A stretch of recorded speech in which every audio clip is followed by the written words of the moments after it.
Hello, welcome to the first episode of The Lost Executive with Donnie Rust. I have been very fortunate to have been able to travel extensively in my adult life, but it all started in Pinetown, a city in South Africa, 16 kilometers northwest of Durban on the east coast where I grew up in the 90s. Founded by the governor of Natal, Benjamin Pine, in 1849, this small city, which most people would call a town, was strategically situated along the wagon trail between the cities of Pietermaritzburg and Durban. Pietermaritzburg being a bustling city and Durban being the prime port and harbour of the east coast of South Africa. Now, compared to cities like Durban, Cape Town, or Johannesburg, Pinetown is completely overlooked in the grand scheme of things. But it was the only home I remembered while living in South Africa, and I remember it as a sprawling cluster of buildings and shops, warehouses, industrial sites, transport depots, and shopping centres, all baking under a ruthless African sun.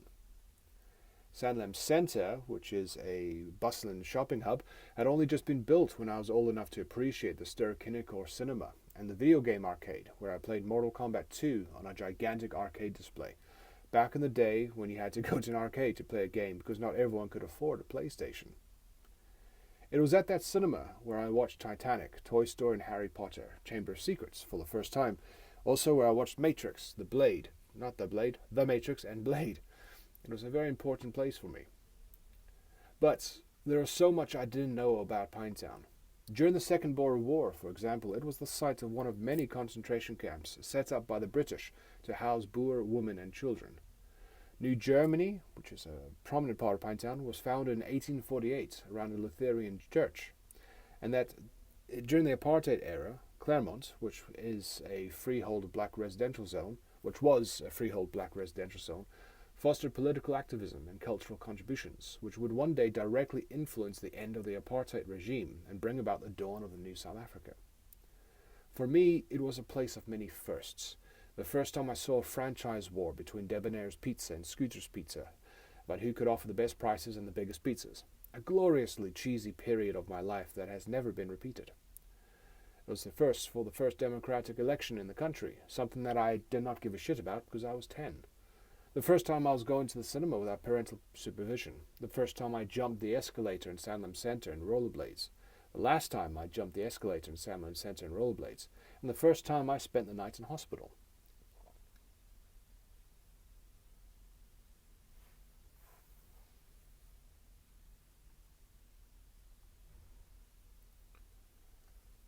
Outdoors. Outdoor activities, including Brian, which is a substantially cooler version of a barbecue, sports and trekking pretty much define many South Africans, and throughout the year there are a host of events that brought Saffas together. Rugby and cricket were the main sports by far. The cricketers of Alan Donald, the fastest bowler in the world, Paul Adams, the weirdest bowler, Jonty Rhodes, the greatest fielder, and Hansi Cronje, one of the best batsmen, were our heroes for one half of the year, while Francois Pienaar, Chester Williams, and Jus van der Westhuizen were our rugby heroes for the remainder. Bafana and Kaizer Chiefs were the soccer teams, but for the life of me I couldn't tell you any of their players as none of my friends had any interest in football. What I do know is that Kaizer Chiefs did later inspire the band. That's about it, I'm afraid. There were many other heroes too. Corey Sanders was a hero for boxing, Bruce Fordyce for his running. Speaking of Bruce Fordyce, his fame was cemented in his running of the Comrades Marathon, which follows the same wagon route mentioned above, linking Pietermaritzburg and Durban. It is a 90-kilometer road race that participants have 12 hours to complete. There's a yearly public holiday in South Africa for the race, and it starts at 4:30 a.m. and has as many as 25,000 people joining. Each year, the starting point alternates between Durban and Pietermaritzburg. But Pietermaritzburg is over 650 meters, about 2,000 feet above sea level, and Durban is coastal. So depending on your year, you're either running downhill or uphill. Since 1921, when the first race was done, only 8 people have died during it, but it is considered by the Marathon Guide as being moderately difficult, which I find absurd. It's also held in June, which is the dry season in South Africa and vaguely cooler, but having watched the events on television many times as a child, it seems nothing short of grueling. Water activities on the East Coast are popular too.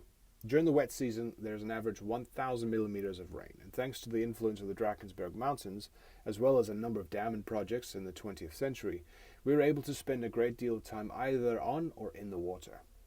I personally adored snorkeling on the coastline and the rock pools, and I did enjoy a brief period of being a surfer until I saw a shark up close for the first time. There you go, that's another first. With game parks and reserves only a few miles away that we could visit on weekends, I'd never even visited a zoo, because we would just jump in a car and go for a drive through one of the hundreds of game reserves where we saw rhinos, hippos, ostriches, giraffes, bucks, and predators like lions, leopards, and hyenas. There were campsites all on the coastline, and the beaches were free to access. So there was a host of things to do during the weekends that just kept us busy. And even if we didn't have a campsite to go to, the lifestyle in South Africa is outdoors. It's just beautiful and wild. Speaking of wild, animals. Whenever I'm asked to compare South Africa to anywhere else I've lived, I have to say that it's got to be the animals. But not all of them were loved.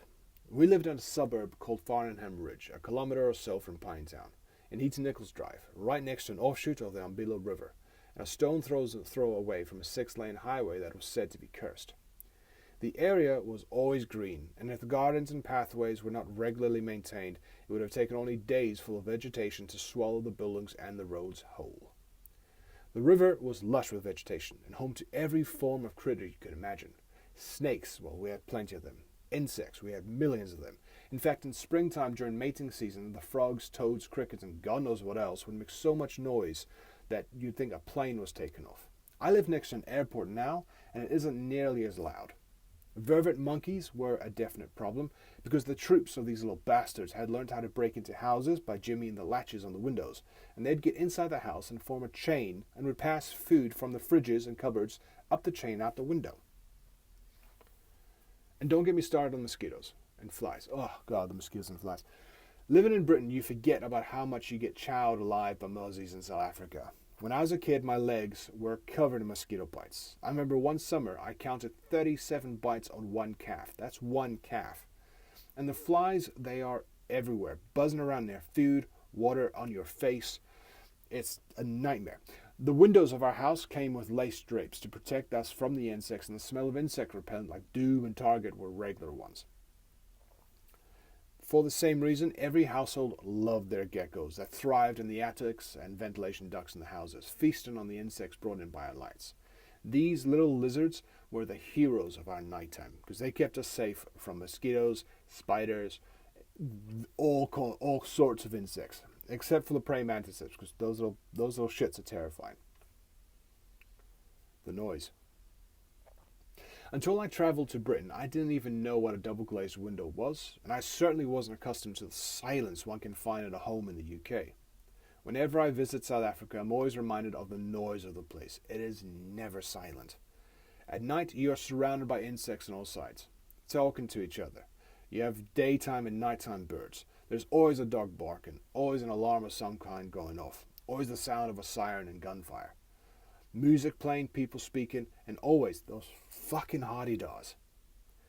In Pinetown, at around 5 p.m., the city is drowned in the sound of millions of Indian miners in the trees squawking to each other in a deafening cacophony. These small birds are not indigenous to the country, and they've taken over, and they are deafening. Lifestyle. Our house was a middle-class one-story with 4 bedrooms, a lounge, a kitchen, a dining area, garage, outside room and toilet, swimming pool and a sweep-around garden with every kind of tree you can imagine. We had an avocado tree, a fir tree, a rare blood blossom tree, strawberry bush, bougainvilleas, and a mighty blue gum that almost cost my father and Uncle Mike their lives when they decided to cut that thing down. In hindsight, deciding to rope climb their way up a tree with chainsaws hanging from their belts after a round of Sunday afternoon beers was not a sound idea. I have since looked on Google Maps and seen that the current owners have just cut off all the trees, and it broke my heart because I had taken the time to fall out of every one of those trees when I was a kid. Interestingly, and I didn't know this for a long time, but the roofs in South Africa are not as steep as they are in Europe and the UK on account of there not being much snowfall to deal with. Bit of useless information for you there. The weather for half the year was dry when the grass in our garden would turn brown, and the remainder was hot and wet. with daily thunderstorms that rattled the sky and caused the electricity in the house to go out. We learnt that swimming during a rainstorm made the water in the pool warmer, and believed that if you had a shower or a bath during a lightning storm, you could be electrocuted. Such were the semi-truths and urban legends that prevailed in the 90s, including that if you blew into a Nintendo or Sega cartridge, you could make it work, and that Marilyn Manson had his lower ribs removed so he could give himself a blowjob. I attended Benjamin Pine Primary, a Christian-orientated school named after the once governor of KwaZulu-Natal, where the boys had to wear grey shorts with long socks, and white shirts with a badge sewn onto the breast pocket. Girls had to wear a light blue and white checked tunic. I was captain of my school team, Woodrow, which was the blue team. I played cricket, which I was terrible at, and swimming, which I was decidedly okay at. I was also the tallest boy in the school at 6'2". 6'2" tall when I left in 1997. After primary school, I attended Pinetown Boys High School, where I could finally hide my ridiculously skinny legs in grey flannel trousers.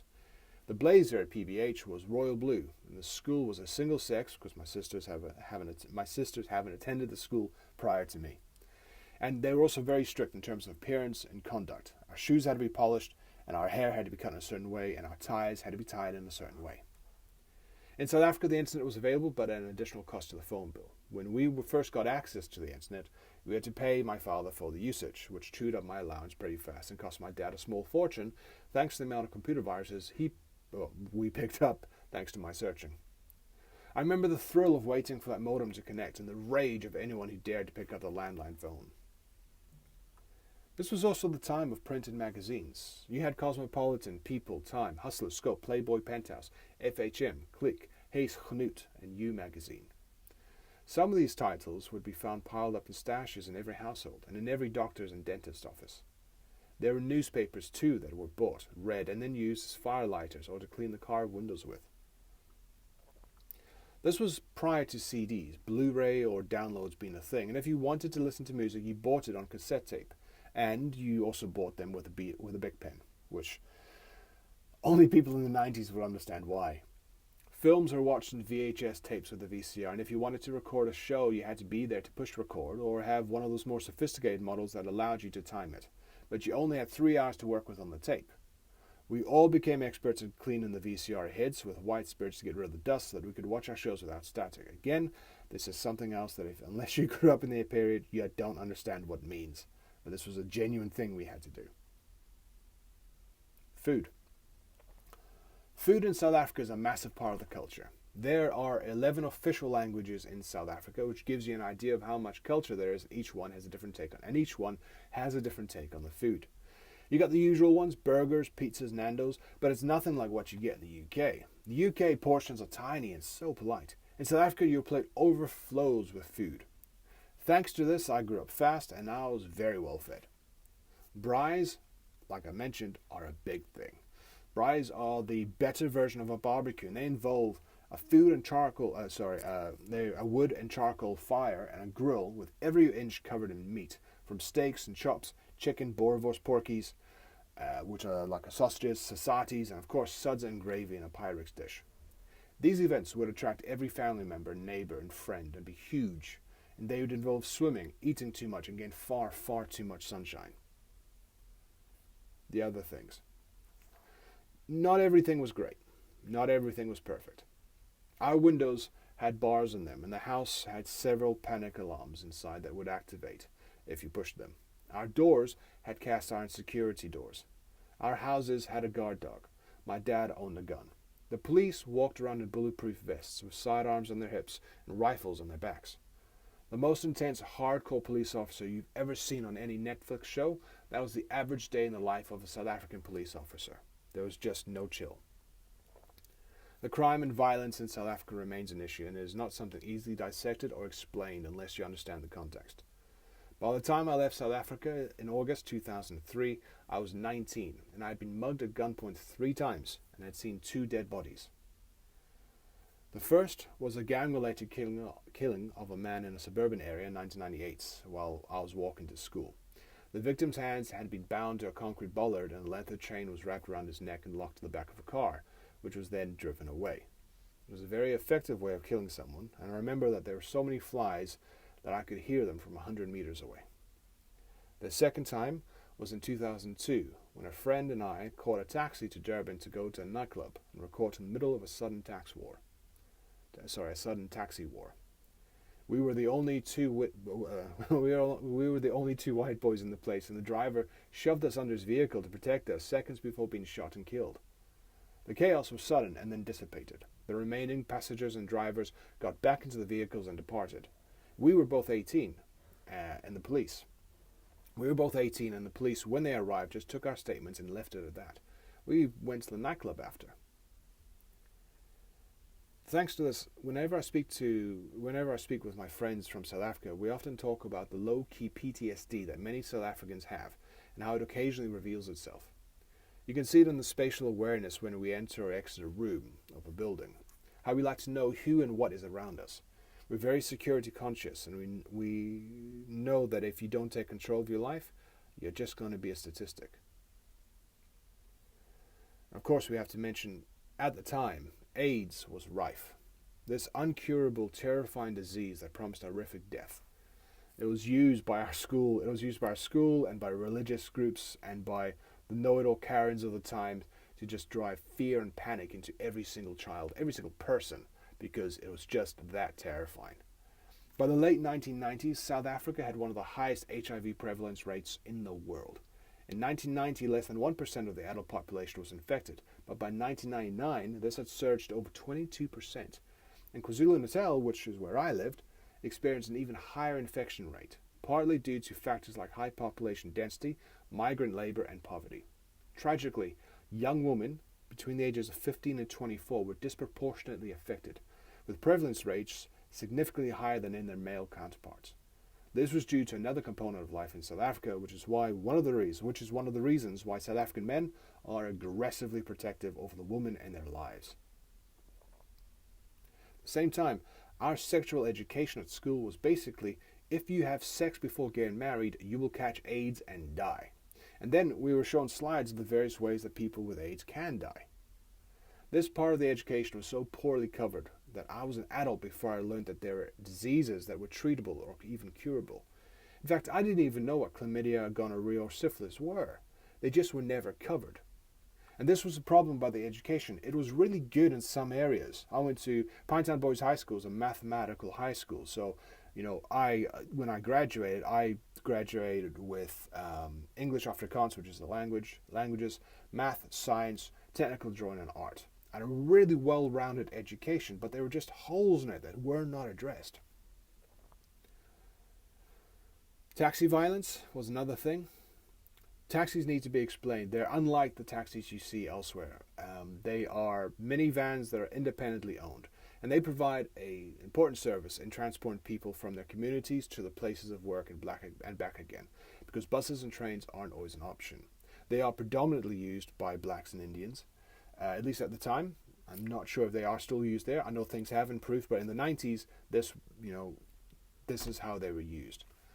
And these taxis were sometimes death traps, with dozens of passengers crammed into a vehicle, usually a van made to carry 11.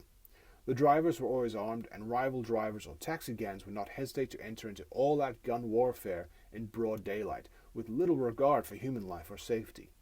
The violence of these drivers aside, the vehicles themselves are not always roadworthy. Just before I left the country, there was a horrific story of how a fun-run charity event on a mountain road called Fields Hill was hit by a taxi that had used folded sheets of cardboard as brake pads. Dozens of people were injured as the vehicle plowed into them. Many died at the accident site or down the road. But despite all that, I had a great childhood in South Africa.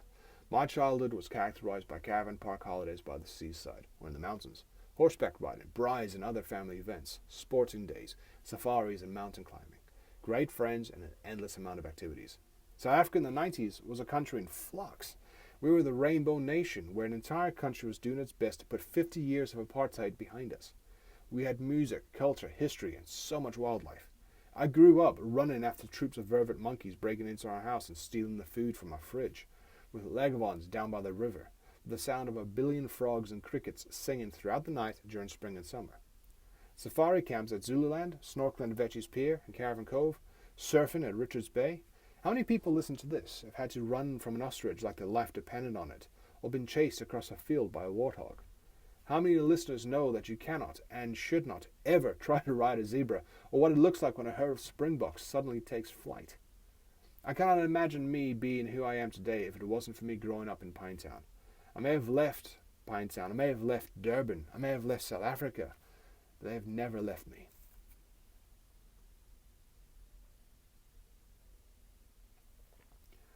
Thank you for taking the time to listen to this podcast. It is the first episode of The Lost Executive. My name is Donnie Rust.